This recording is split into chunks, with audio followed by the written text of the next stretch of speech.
नमस्कार, एक वीडियो अंश पर बात कर रहे हैं। हाँ, और इसमें एक बहुत ही अहम सवाल उठाया गया है। बिल्कुल। सवाल है कि मासिक धर्म के आसपास जो तीव्र कामुक भावनाएं होती हैं, जिन्हें श्रोत में काम वेदना कहा गया है, उनका सामना कैसे करें। हाँ, और खास तौर पर तब जब जीवन में कोई साथी ना हो। सही। प्रश्नकर्ता ने साफ कहा है, मेरे जीवन में कोई पुरुष नहीं है और ये भावनाएं मतलब इतनी तीव्र हैं कि नींद तक असर पड़ता है। तो चलिए श्रोत में जो आध्यात्मिक मार्गदर्शन दिया है उसे थोड़ा और समझते हैं। हाँ, तो सबसे पहले श्रोत में जो वक्ता हैं वो इस अनुभव को बिल्कुल वास्तविक मानते हैं। वो ये नहीं कह रहे कि ये सिर्फ मन का वहम है। अच्छा। वो कहते हैं कि मासिक धर्म के बाद ये शारीरिक और भावनात्मक रूप से होता है। उनकी भाषा में वेदना होती है और ये सिद्धांत भी है।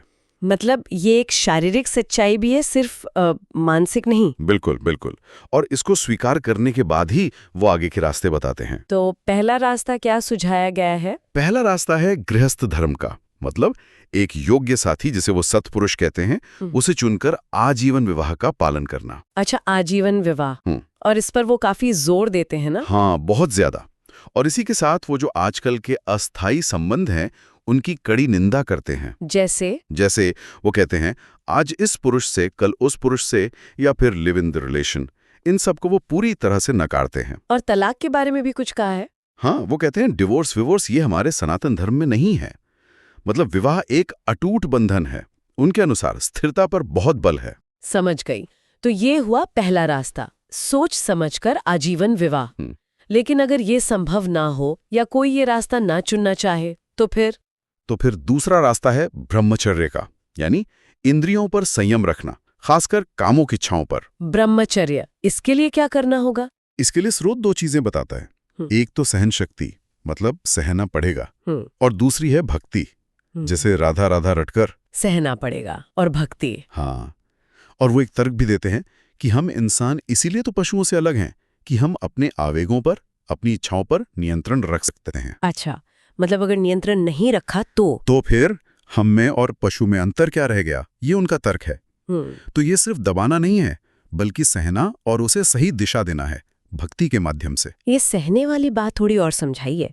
क्या इसका कोई परिणाम बताया गया है? मतलब क्या ये इच्छाएं हमेशा इतनी तीव्र रहेंगी? नहीं, यहीं पर वक्ता अपना अनुभव बताते हैं। वो कहते हैं कि लगातार सहने से, सहन शक्ति का अभ्यास करने से ये तीव्र इच्छाएं धीरे धीरे कम होती जाती हैं। अच्छा। हाँ, वो कहते हैं पहले 100%, फिर 90%, अब शांत एकदम। तो ये सहन शक्ति धीरे धीरे शांति लाती है। और ये सिर्फ कामेच्छा के लिए है या? नहीं, वो कहते हैं कि काम, क्रोध, लोभ, अहंकार, इन सभी आवेगों को सहना इंसान को आध्यात्मिक रूप से ऊंचा उठाता है, महान बनाता है। ये तो काफी गहरा दर्शन है। लेकिन मान लीजिए कभी भावनाएं इतनी ज्यादा हावी हो जाएं कि सहना बहुत ही मुश्किल लगे, तब क्या? हाँ, उसके लिए भी एक रास्ता बताया है। अगर लगे कि अब बिल्कुल सहन नहीं हो रहा तो दैवीय सहायता लें। दैवीय सहायता मतलब श्री जी का नाम लेकर रो देंगे कि प्रभु आप देख लो। जैसे एक बच्चा माँ से मदद मांगता है, वैसे ही ईश्वर से गुहार लगाना। अच्छा, एक तरह से समर्पण। हाँ, समर्पण और मदद मांगना। और वो ये भी कहते हैं कि ये संघर्ष कोई अनोखी बात नहीं है, सबके जीवन में रहता है। सही बात है, ये जानना भी शायद हिम्मत देता हो। बिल्कुल। और इसीलिए स्रोत में सवाल पूछने वाले के साहस की तारीफ भी की गई है कि उन्होंने इतनी निजी बात पूछी। तो अगर हम सार निकालें तो मुख्य सलाह क्या हुई? मुख्य सलाह देखिए दो ही हैं। या तो पूरी जिम्मेदारी और सोच विचार के साथ आजीवन विवाह के रास्ते पर चलें, ठीक है, या फिर अगर वो नहीं तो पूरी दृढ़ता से सहन शक्ति और भक्ति के साथ ब्रह्मचर्य का पालन करें। बीच का कोई रास्ता जैसे अस्थायी संबंध, उसे स्रोत बिल्कुल सही नहीं मानता। मतलब आत्मनियंत्रण बनाम आवेगों में बह जाना इसी का चुनाव है। हाँ, मूल रूप से यही है। ये हमें एक बहुत दिलचस्प बिंदु पर लाता है। स्रोत ये कहता है कि सहन से अंत में शांति मिलती है। जब शांत हो गया तब सब कुछ मिल गया। हाँ, ये उनका निष्कर्ष है। तो इस पर अगर हम सोचें, ये जो तीव्र भावनाओं को सहने की अवधारणा है, इसकी तुलना अगर हम अन्य दृष्टिकोणों से करें, जैसे कहीं भावनाओं को व्यक्त करने या मैनेज करने पर जोर होता है, तो ये कैसे देखा जा सकता है?